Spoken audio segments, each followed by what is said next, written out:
Hello beautiful people, welcome back to the channel. Pots and Petals here, everything garden and allotment related.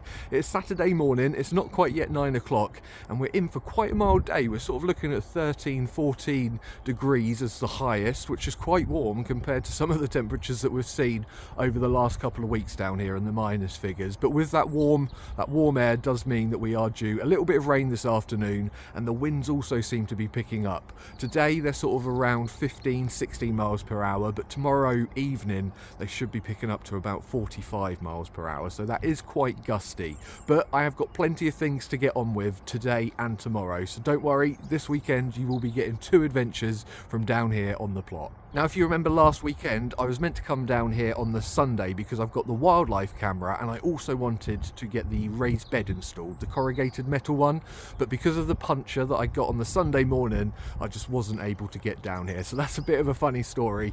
So it's quite a walk into town. I think it's about 3.5-4 miles walk, so I'd done that in the morning. I went and picked up the pump and I thought I'd do the same walk back, get those steps in, being a little bit healthier in the new year. But unfortunately by the time I got back and emptied the box, it was missing all the major parts, no use whatsoever.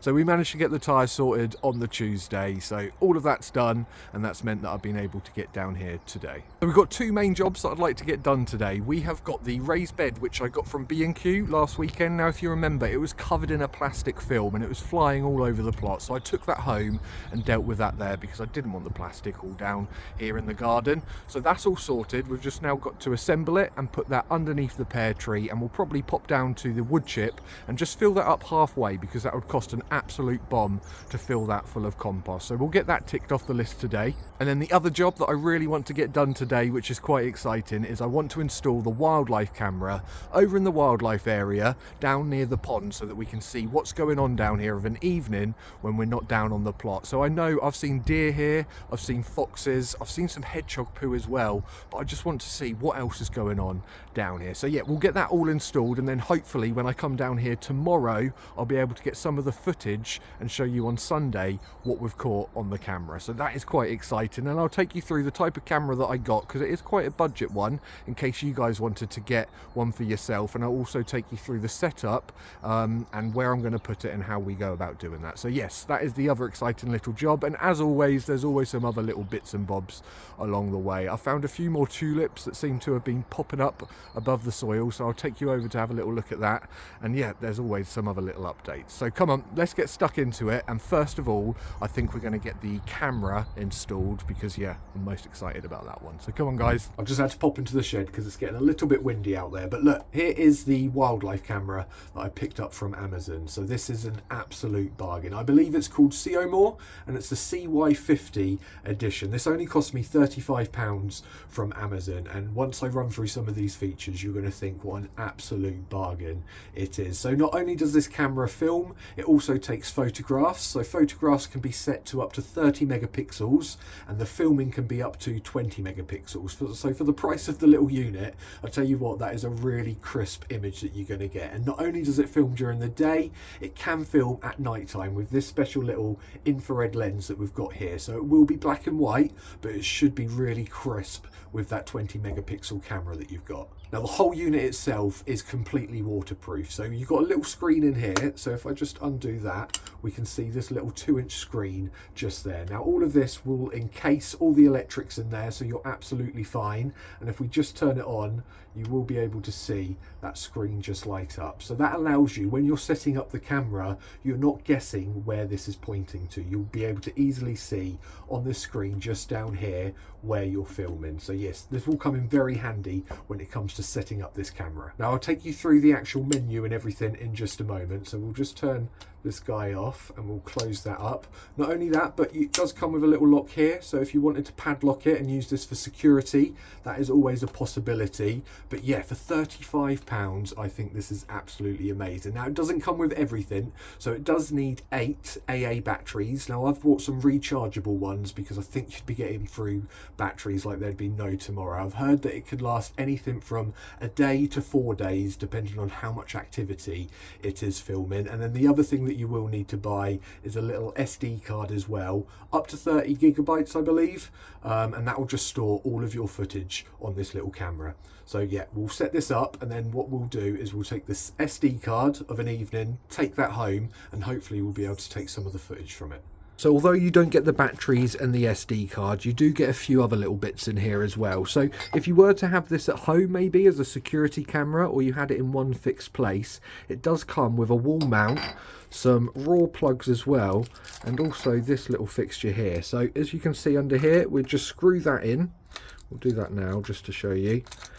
And then this camera would fit perfectly on here, and this then allows it to move. So yeah, for £35 to have this added with the camera as well, I think is an absolute bargain. Now I won't be using this little wall mount, but it does come with this strap here. So this is perfect to tie around a post, which I'm going to do, or maybe a tree trunk. If you've got a really large back garden with lots of trees, you could have a few cameras and tie them up around.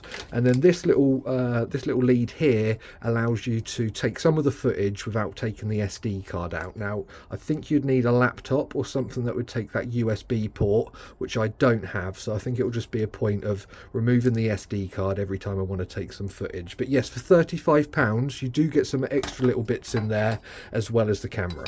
So now that we've gone through the features of the camera and what we get in the box and what you'll need, we're now going to go through and set this little camera up. So first of all, you will need to put the batteries in. So if you just push that down there, you will find that this comes all the way out, and you can put 8 AA batteries into that little bit down there. And then just on this side, this is where the SD card will go. So you can have up to a maximum of 32 gigabytes in there. And then just under here, you can see we've got the USB port so that you can take some of the footage straight from the camera, but you will need something with a USB port. And then we've also got the DC in, which will allow you to set this up to your mains if you were using this at home. Now because I'm down on the allotment and we've got no electricity down here, it will have to be battery powered. So we're just going to turn this little guy on, and we're going to pop it onto test mode, because that's going to allow us to put the settings as to how we want this camera to operate. And then once we've done that, we can put it onto on, and that's when it will actually start to film and operate how we want it to. So we'll go through some of the settings. We won't go through absolutely everything. So the mode, I've got it to take photographs and also film. The resolution, I've got it 12 megapixels, just because I don't want it to be too high, because that just means it's going to store less on that SD card. And I thought 12 megapixels will still give us a really nice crisp image. Now the photo series, I've just got it taken 2 photographs. I'd rather have this fill up full of film rather than photos. And the video resolution I've set to the same as my YouTube videos, just to help with editing. Now the video length, this is how long you want the camera to be filming. Now you can have it all the way up to quite a few minutes, to be fair, but I think 20 seconds, maybe we'll go for 30 seconds. Because I think that's plenty of time to watch a little critter run around and do its little business. So 30 seconds, we'll set that one on.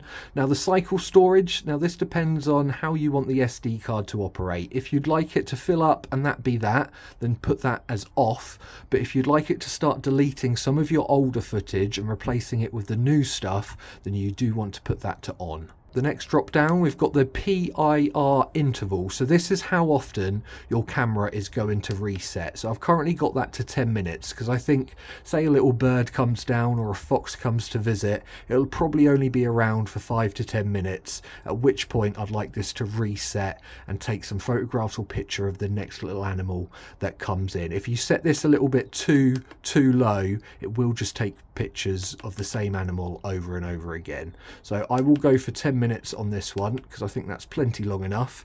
And now your PIR sensitivity is how sensitive your camera is going to be. Now I've currently got that set to high, but if we do find that the wind is blowing the plants around and that is setting off the camera, then I will need to take that down just a level. Next up, we've got the IR brightness. So this is filming infrared of a night time. So this will give out a little bit of light. So it just depends on how bright you want that and how much you want to see of a night time. So at the moment I've got it set to normal, because it will take quite a lot of power if I set that to high. But if we do find that it's getting through the batteries a little bit too quickly, we might need to set that to economical. Now if we just work our way down, time lapse, so you can take lots of photographs on here. You've got the language, the date format depending on where you are in the world, whether you want it day, month, year, year, month, day. What else have we got? Some other little bits and pieces. We've got the temp. So I've got this set to Celsius. I think it's 13 degrees on here at the moment. The beep sound, so as I'm clicking through this, that did beep every time. Now that was a little bit annoying, so I took that off. And yes, you've got plenty of other little settings down here, but nothing really that's going to affect the camera and how it performs. Oh, one little feature that I did forget, you could have audio recording on this. So if it is a security cam, I probably would have that as on. Now I'm a little bit intrigued as to what sort of sounds we're going to hear down here of a night time anyway. So I'm going to put that as on for the time being. But yes, that is the setup of this camera. There isn't really much more on here that we need to go through. Oh, format card. When you do put your SD card in, it will ask you to format it. Always say yes, no matter whether it's a new one or an old one or whatever. But yeah, there we go. So that is the setup of the camera. Now I just need to go and sort out a post and find a home so that we can see what's going on down here of a night time.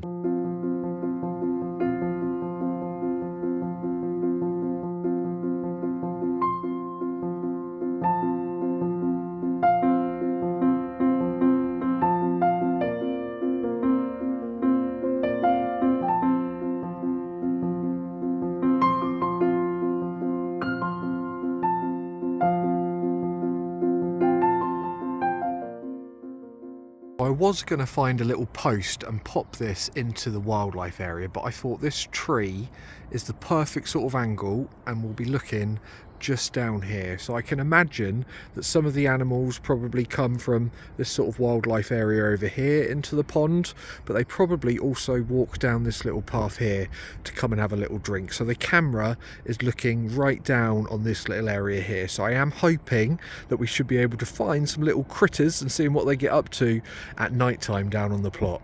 It must have only been a couple of weeks ago when these were only starting to sprout from the bottom of the plant, but look, the blooms are all now out. I absolutely love hellebores. They normally come in these pinks and purples and these speckly sort of colours, and they're absolutely stunning. The only problem is they do dangle down, so you don't get to see the beautiful petals unless you come over and give them a proper good looking over. So you can actually pull these off and let these float in water and take them home, and they do look quite pretty. But no, I like to keep these down here for the bumblebees, so this is a great source of nectar for some of those really early pollinators. And yeah, absolutely stunning, guys. You might remember this little guy. So this is one of the tulips. He's been out for a little while now, but if you look carefully, you can see we're getting quite a few of these tulips now starting to sprout. So I reckon give it another week or so and I'll start to remove the grate from here just to allow these tulips to really start to take off. And in this little bulb planter that we've got down here, you can see all of the tulips that are now starting to show as well. So honestly, spring is really on the way, guys, and I give it a couple of months and we're going to have so much colour down here on the plot. It was only last weekend that these daffodils were just popping up above the surface level, but look, they're already starting to grow quite a bit. So again, shouldn't be long before the daffodils are out with their bright yellow faces.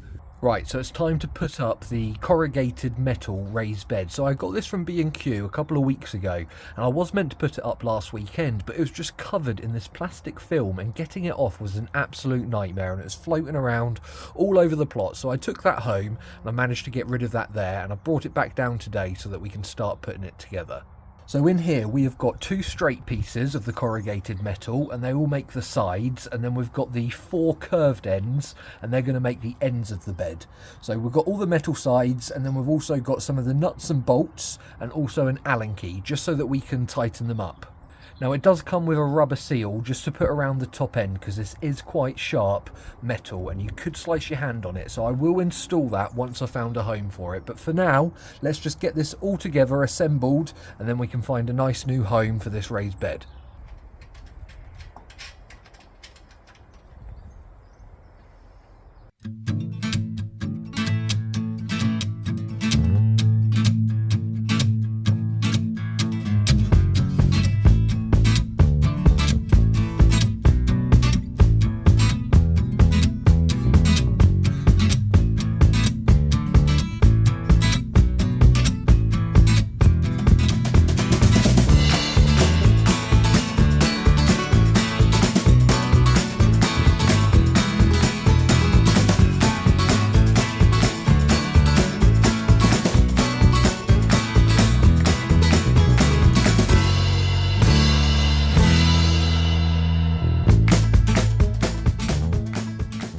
And there we have it, guys. That is the raised bed all put together. Now, I was going to pop this underneath the pear tree, so let's see what it looks like under there. There we go, that's what it looks like underneath the pear tree. However, I've still got 4 pieces of the cladding that we done the back of my shed with just last weekend, and I think that would make a perfect raised bed under here, and it'd make it a little bit bigger. So what I am going to do is I'm just going to measure up with the bits of cladding that I've got to see if it would fit underneath this pear tree, and if it does, I'll pop down tomorrow and we'll build that raised bed and we'll find a different home for this corrugated raised bed. So let me go and grab the cladding and see how big a space we've got underneath this pear tree.